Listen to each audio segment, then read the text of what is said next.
Champion trophy 2025 જીત્યા બાદ ભારતીય ક્રિકેટ ટીમ અને ચાહકો ઉત્સુકમાં આવી ગયા છે. તો ભારતીય ચાહકો માટે ખિતાબ બેવડી ખુશી લઈને આવે છે, કારણ કે ટીમ ઇન્ડિયાએ માત્ર સતત બીજી ટુર્નામેન્ટ જીતી નથી, પરંતુ તેના પ્રિય ખેલાડીઓ નિવૃત્તિની અફવાઓને પણ પૂર્ણ વિરામ મૂક્યું છે. તો ફાઇનલ સમાપ્ત થયા પછી કેપ્ટન રોહિત શર્માએ બધાના દાવાઓને ફગાવી દીધા હતા અને હવે એવું લાગે છે કે સ્ટાર ઓલરાઉન્ડર રવિન્દ્ર જાડેજાએ પણ નિવૃત્તિ અંગેની અટકળોને નકારી કાઢી છે.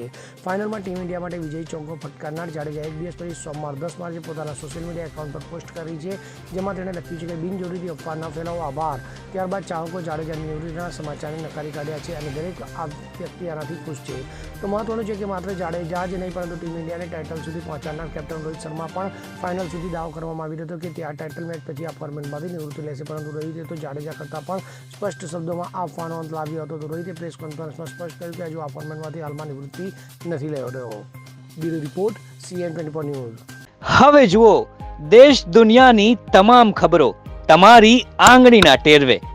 ઉઠાવો મોબાઈલ અને Google Play Store પરથી ડાઉનલોડ કરો અમારી CN24 ન્યૂઝ મોબાઈલ એપ.